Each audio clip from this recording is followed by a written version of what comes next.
Un hombre que dormía plácidamente fue asesinado brutalmente por un intruso. La víctima vivía sola, pero tenía 3 exmujeres, por lo que no faltaban sospechosos. Una huella en el fango, una muestra de sangre eléctricamente cargada y la recreación de unas salpicaduras de sangre fueron suficientes para resolver el caso.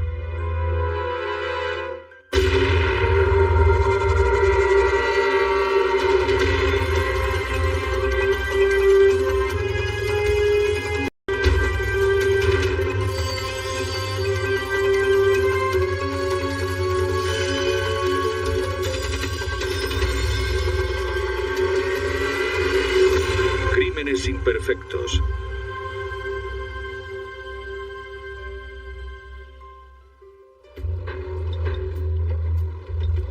Bill Lowe's, de 47 años de edad, en raras ocasiones faltaba a su trabajo. Su jefe le consideraba uno de sus mejores conductores de camiones.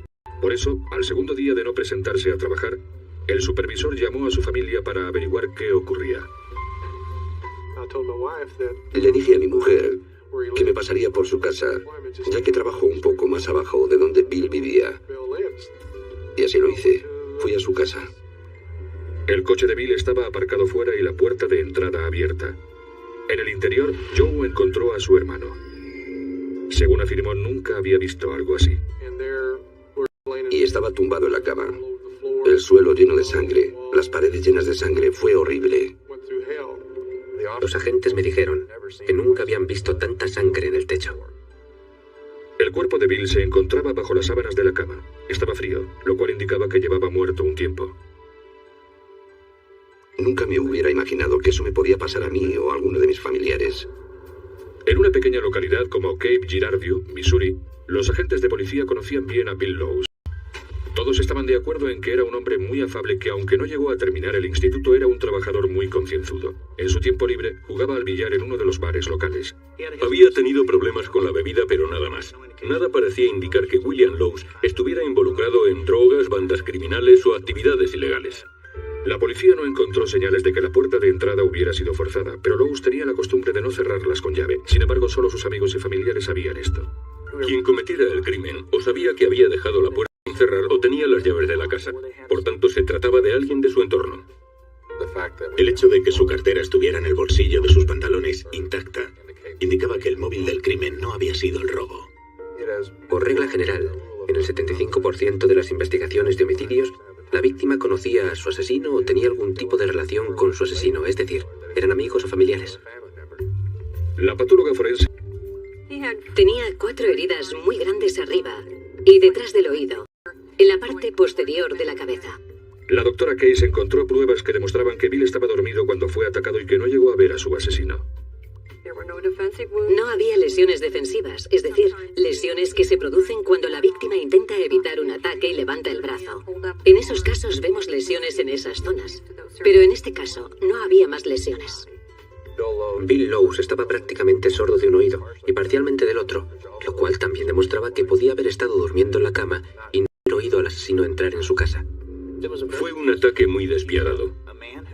Estaba durmiendo en la cama y por las salpicaduras de sangre se sabe que ni siquiera se movió. La policía no encontró el arma homicida en la escena del crimen, pero la doctora Case sospechaba que era un objeto alargado y rectilíneo.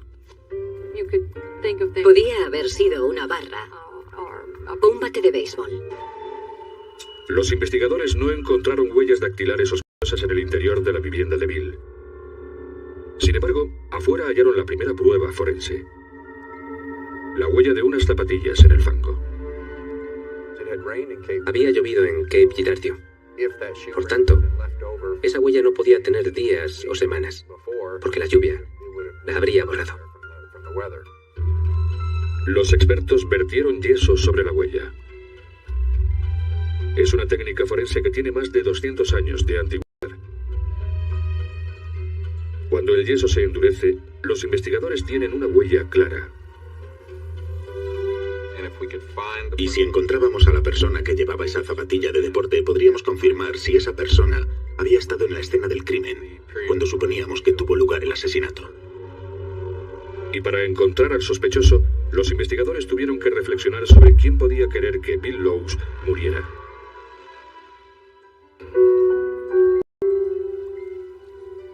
Después del funeral, no sé cuántas personas vinieron a decirme que Bill les había ayudado, o que les había dejado quedarse en su casa, o que les había dado de comer cuando no tenían nada.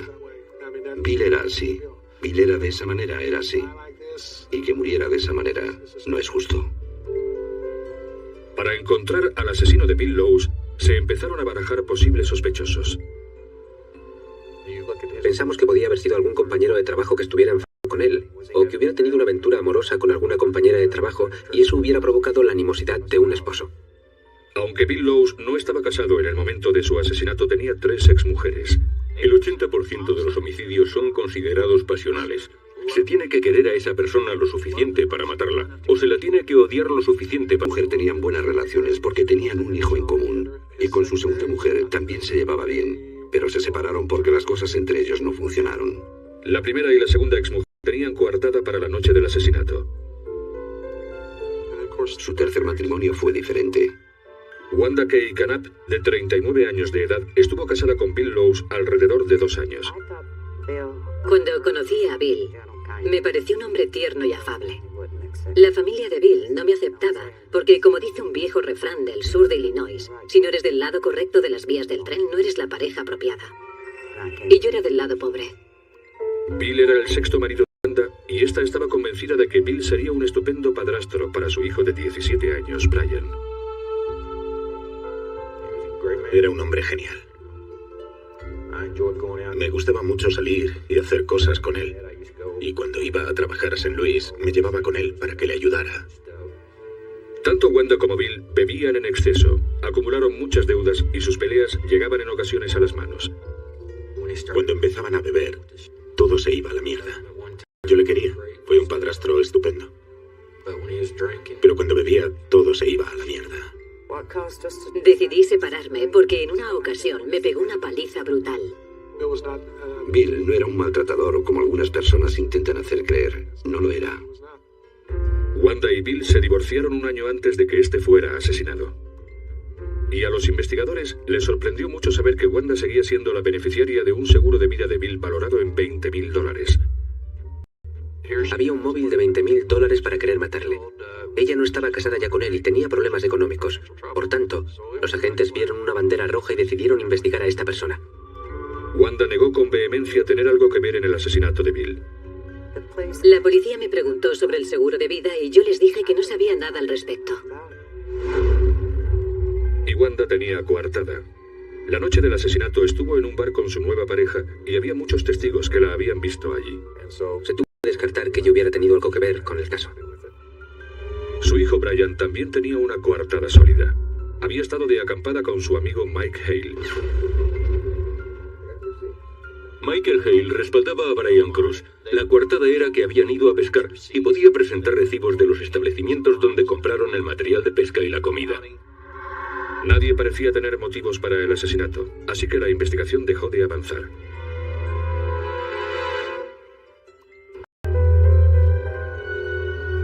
Brian Cruz tenía coartada para la noche del asesinato de su padrastro.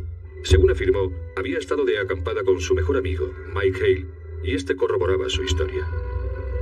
La policía interrogó a Brian Lowe's. Era buena. Era el padre que siempre quise tener y nunca tuve. Pasamos muy buenos momentos como familia. Algo que nunca tuve durante mi infancia. Durante el interrogatorio, el sheriff se fijó en que Cruz llevaba unas zapatillas de deporte que se parecían a las huellas encontradas en la escena del crimen.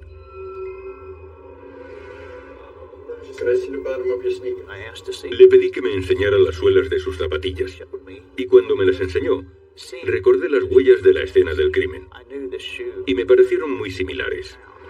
Los investigadores enviaron las zapatillas de Brian al analista Dave Warren.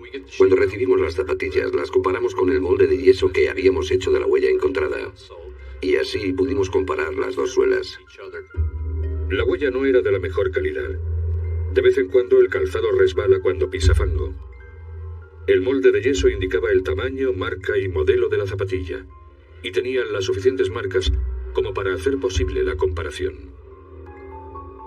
Las marcas que se veían en el molde de yeso tridimensional coincidían con el modelo de zapatillas del sospechoso. información muy importante. Teníamos una huella que coincidía con esas zapatillas.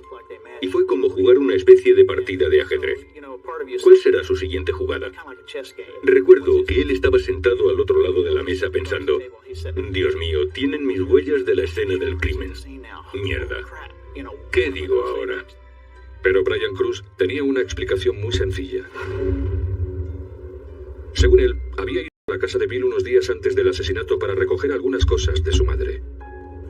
Decía que la huella era de entonces, pero la policía necesitaba confirmar la coartada de Brian de la noche del asesinato. Y la coartada se empezó a desmoronar cuando la policía descubrió que el amigo de Brian, Mike Hale, de 31 años de edad, tenía antecedentes penales por robo. Michael Hale ya había estado en la cárcel y sabía a lo que se arriesgaba. En un principio, Michael Hale corroboró la coartada de Brian, pero cuando se vio presionado, empezó a cambiar la historia. Llegó un momento en que dijo, les voy a contar lo que sé.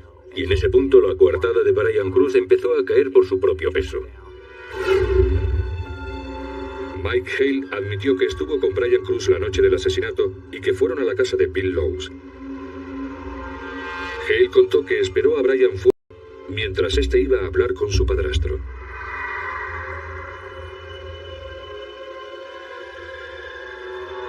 Según él, Brian... Y en ese momento Hale le dice, ¿qué ha pasado? Y dice que Cruz le contestó, bueno, Bill Lowe's no molestará a nadie más. Según Hale, se dirigieron a un complejo de oficinas cercano donde Brian tiró el hacha al tejado de un edificio vacío. La policía encontró un hacha exactamente donde Mike les había dicho. Los investigadores no encontraron huellas dactilares, pero sí varios pelos humanos y también sangre seca. El cabello era microscópicamente similar al de Bill Lowe's. El experto pudo determinar que solo una de cada 4.500 personas tenía el tipo de cabello encontrado con las mismas características. La sangre del mango del hacha era del grupo A, igual que la de Bill Lowe's. Como aún no existían las pruebas de ADN actuales, los investigadores utilizaron un proceso llamado electroforesis para analizar la sangre. Sumergieron una muestra en líquido para que adquiriera carga eléctrica, lo cual permitió separar y poner en un gráfico las enzimas. Los resultados fueron claros, era la sangre de la víctima. Solo 3 de cada 100 personas tienen la misma combinación de enzimas. Y Bill Lowe's era una de ellas. Por tanto, teníamos un arma que posiblemente había sido el arma con que asesinaron a William Lowe's. Sin embargo, los investigadores seguían necesitando pruebas de que Brian Cruz era el asesino. ¿O sería Mike Hale?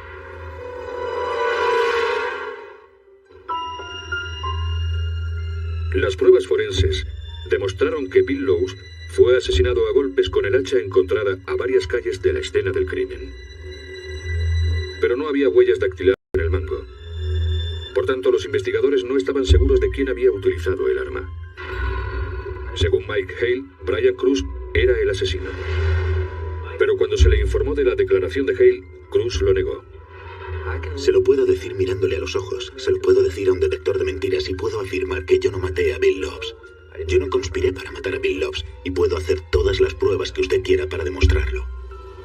Según Cruz, su acusador Mike Hale era el verdadero asesino. Los investigadores confiscaron la ropa que los dos hombres llevaban la noche del asesinato. Tras un exhaustivo análisis, no encontraron salpicaduras de sangre en la ropa de Mike Hale. Y de haber participado en el asesinato, hubiera habido sangre en su ropa. Sin embargo, en la sudadera negra y en los pantalones de Brian Cruz, sí se encontraron restos de pequeñas manchas de sangre, muy sospechosas. La sangre era de Bill Lowe's. Habían estado juntos en algún momento cuando la víctima sangraba. Y eso era muy significativo. Cruz admitió entonces que estuvo en la casa de Bill la noche de su asesinato y alegó legítima defensa. ¿Qué ocurrió esa noche? Básicamente quedaban algunas cosas mías en la casa y fui a recogerlas. Él me amenazó empezó con un hacha de mano y yo se la quité y le golpeé en la cabeza con ella. Es cierto que le golpeé, pero no le maté. Eso lo sé con seguridad. Respiraba cuando lo puse en la cama. Sé que estaba vivo cuando yo me fui de la casa. Según Cruz, fue Mike Hale el que volvió a la casa después y mató a Lowes. Sin embargo, las pruebas forenses contradecían eso. No había indicios de que hubiera habido un ataque en la cocina como aseguraba Cruz. Si le hubiera golpeado en la cocina, habría habido manchas de sangre, y no las había. Y había otras discrepancias. Por su voz, sabía que había estado bebiendo. Sin embargo, los análisis toxicológicos indicaban que el nivel de alcohol en sangre de Lowes era de 0. Estaba claro que mentía. No dijo la verdad. Y cuando tienes a alguien que está contando una historia que no es real, hay que pensar, ¿por qué está contando una historia que no es cierta? Y decir algo tan evidentemente falso, como que estaba borracho, cuando no lo estaba, demuestra que esa persona está ocultando algo. Brian Cruz fue detenido y acusado del asesinato de su padrastro. Según los fiscales, el móvil fue el dinero. Brian Cruz decidió matar a su padrastro antes de que quitara a su madre como beneficiaria de su seguro de vida.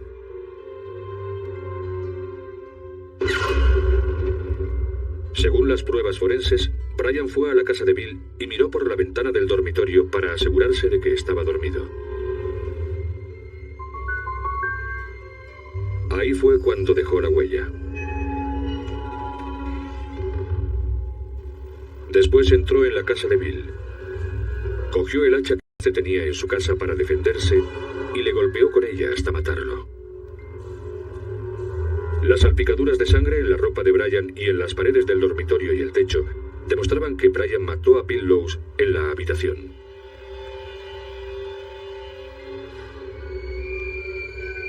Posteriormente se deshizo del arma homicida tirándola al tejado de un edificio de oficinas vacío. Pero lo hizo frente a un testigo. Mike Hale es un criminal. Es una rata. Como quiera llamarlo. El jurado deliberó solo 1 hora antes de declarar a Brian Cruz culpable de homicidio en primer grado. Fue condenado a cadena perpetua sin posibilidad de libertad condicional. Por su participación en el crimen, Mike Hale fue condenado por obstrucción a la justicia. Estuvo 1 mes en la cárcel y después fue puesto en libertad. Los fiscales no tienen pruebas de que la madre de Brian tuviera nada que ver con el crimen. Mi madre no tuvo nada que ver. Durante la entrevista, Brian amenazó con matar a Mike Hale si alguna vez salía de la cárcel. Si hay justicia, Mike Hale tendrá su merecido. Lo único que sé es que algún día saldré de aquí. Si hay justicia en este mundo, un día saldré de aquí. Y puede que me vuelvan a encerrar. Y esta vez estará justificado. Los fiscales dicen que fue esa manera de pensar la que hizo que Brian Cruz acabara en la cárcel. Y están muy agradecidos a la ciencia por haber hecho posible su condena. Empezamos con un cuerpo en una habitación y con el misterio de quién habría cometido el crimen. Y resultó que fue asesinado por un hijastro que le guardaba mucho rencor y que vio la posibilidad de ganar algún dinero. Y le mató para que su madre se hiciera con ese dinero. Brian nos mintió y nosotros lo sabíamos. Las pruebas de la escena del crimen nos estaban contando una historia diferente y esas pruebas no mienten.